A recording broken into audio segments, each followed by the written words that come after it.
The all-new Q Acoustic 3030C is in for review. I'm going to compare it to the 5020 from Q Acoustics, to the ELAC Debut 3.0, the 6.5-inch version, and talk about what I think. So sit down, grab a cup of coffee, maybe from a cheap Audioman coffee mug that you ordered today. It's in the description down below. And let's talk about the new Q Acoustics 3030C.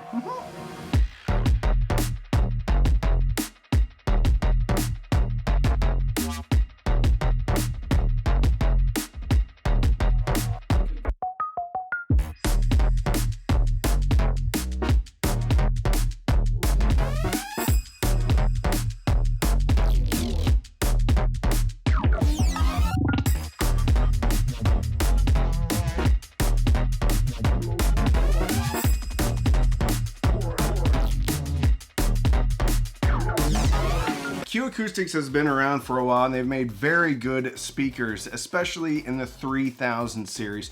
Even at the beginning of the channel, I think I had the 3020Is in and the 3030Is in. Basically, this is the third generation of Q Acoustics 3000 series that I've put my ears on. And they've always been a good value. However, the new 3030C is coming in at $700 USD, which is $200 cheaper than the 5020s, which is their tier up, and it's $250 more than the ELAC Debut 3.0, the 6.5-inch version. It's gotten a price increase. Is it still worth it?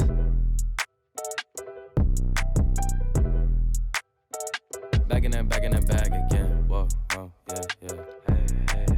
The speaker is grabbing some technology from the 5000 series with a continuous curved woofer, pronounced C cubed. Mid-bass profile ensures superior bass dynamics and smoother integration with the high frequency driver. What is the high frequency driver? Well, I'm glad you asked. It's a 1-inch soft dome tweeter. It's got point-to-point bracing. Q Acoustics always does a very good job with the bracing. And the tweeter is based on the tweeter in the Concept series, which is 2 steps up. It's got a 5.5-inch woofer, a 0.9-inch soft dome tweeter. Frequency response is 48 Hertz all the way up to 30 Hertz. That's plus or minus 6 dB. 6 ohm nominal impedance, sensitivity of 86.5 dB. And it comes in at 16.5 pounds. Oddly enough, the 5020s come in about a pound lighter, but actually feel heavier, because it's a smaller package, quite a bit smaller, a lot more dense, and the 3030Cs feel really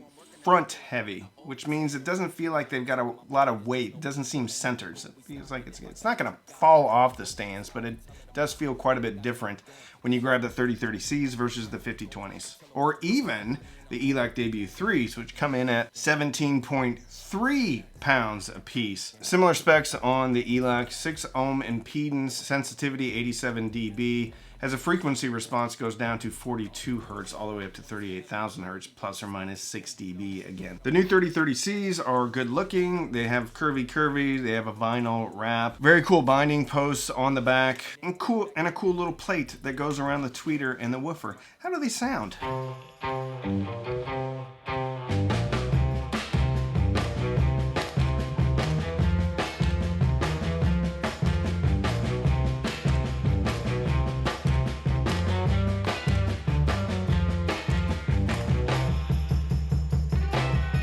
The 3030s, the 3030Is always sounded way different than the 3020s or the 3020Is.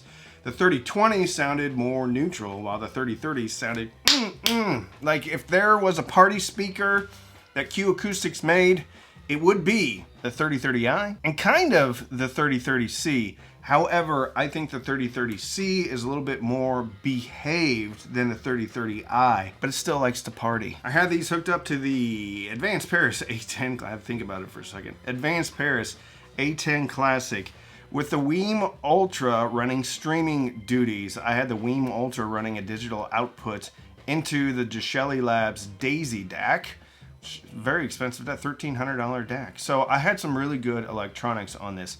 I also listened to a TAC direct drive turntable. And I've been watching television with these speakers for about the last 2 weeks, me and the kids. If I'm painting with very broad strokes and I'm describing this speaker very quickly, it is very full in the lower mid-range, really punchy on the bottom end, and a little bit rolled off on top. Highway to Hell by AC/DC.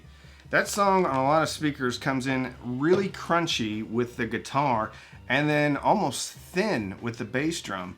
Quite the opposite with the 3030Cs. Came in a little bit less analytical with the guitars, but it came in really full. So it felt like it was there, right? It didn't feel like it was coming out of a speaker. It felt like, there's something in the room with me. And the bass drum comes in really thick.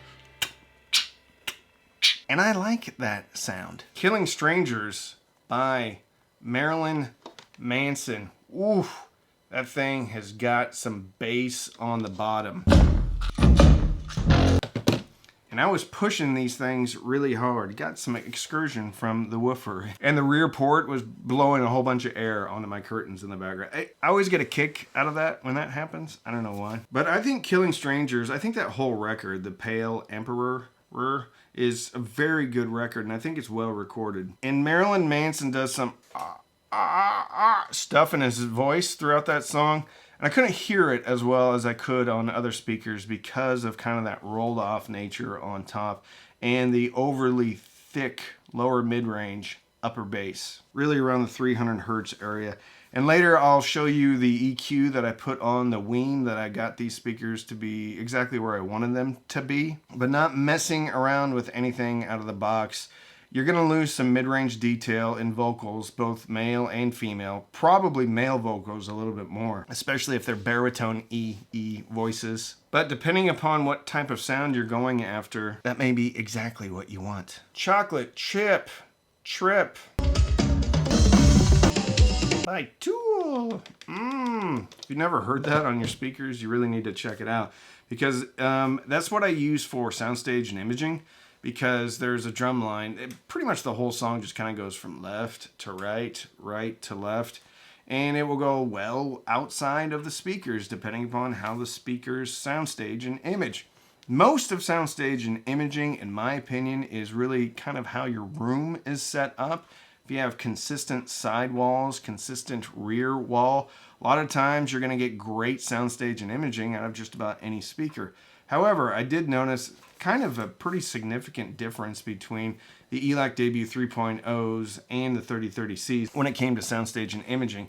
They didn't go nearly as wide on the 3030Cs as it did on the ELACs.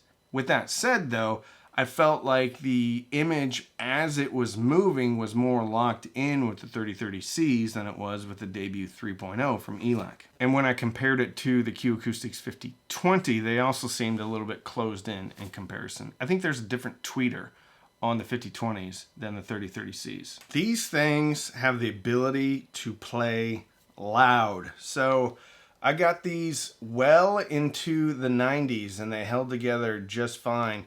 Peaked out at 95.1 decibels. Now, you also have to consider that I was sitting way back, at least 10 foot away from these speakers in my large room.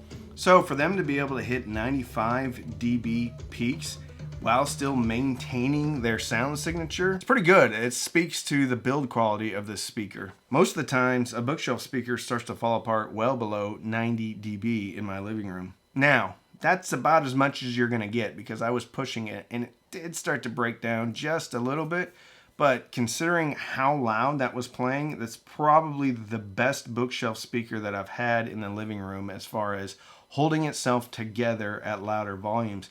And it gets more cohesive the louder you play this.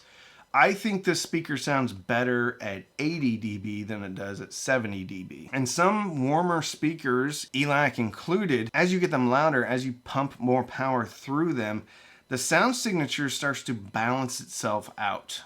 This was the EQ that I ended up landing on. I felt like it cleaned up the mid-range and brought some more detail in on the top end. And it wasn't super heavy-handed. I brought down 125 hertz by 1.1 dB 250 hertz, and that's really where I think the thickness is going on, is around that 300 hertz, between 150 to 300.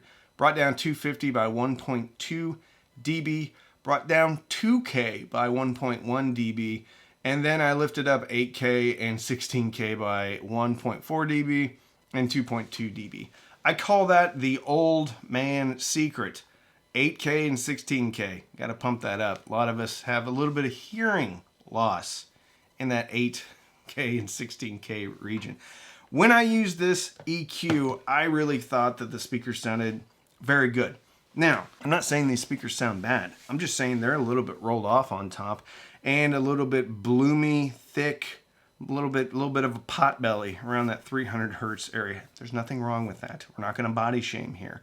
300 hertz, a little bit of a belly, makes your music sound bigger in your room, more present in your room. The ELAC Debut 3.0 have a similar sound because they're a little bit portly in the lower mid-range as well. But with the aluminum dome tweeter, there's certain frequencies that sound better on the Debut 3.0, and that is probably north of 4K, but everything south of 4K sounds a little bit better on the 3030Cs. The problem is they sound very similar, and they're coming in at $250 cheaper, and they also play loud too. Comparing them to the 5020s, we're talking apples and oranges. It is not a more affordable version of the 5000 series.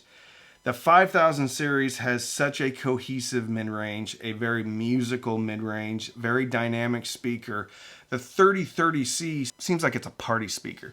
The 5020s just seem dynamic and musical and very well balanced all the way into the treble. And there feels like there's a lot more treble going on with the 5020s than the 3030s. I love Q Acoustic speakers. The one thing that worries me a little bit about this speaker is the price, coming in at $700. So we're smack dab between the ELAC Debut 3.0 and the 5020s. Personally, I love the way the 5020s sound, and that would be the speaker that I would gravitate towards. That's the one that I would use. But if you're looking for a very dynamic speaker that doesn't have harsh top-end treble, and you have the ability to EQ it a little bit in a streamer or some other methodology of DSP, or even if you have an analog EQ, I could get these speakers sounding the way I wanted them to sound. For amp pairings, if you don't have any DSP, the thinner the amp, the better. The more spicy an amp is on top, the better. A lot of Class D amplifiers with Infineon chips. NAD stuff, any of the Class D stuff would sound really good on the 3030Cs. The Cambridge Audio AXA81, basically everything except for the AXA 25 and 35 is going to sound really good on the 3030Cs. I think this is a good speaker. I wish it was coming in at $500, $550.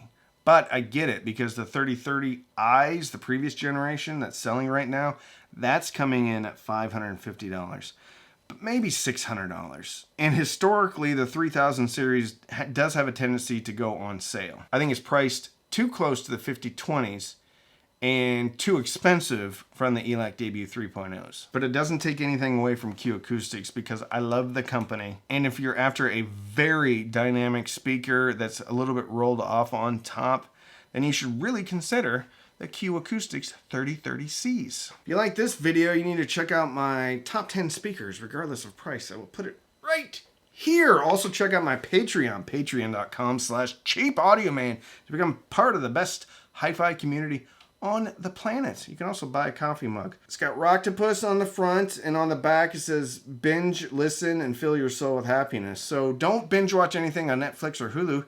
Binge, listen, and fill your soul with happiness. And with that, I'm Randy. I'm the Cheap Audio Man.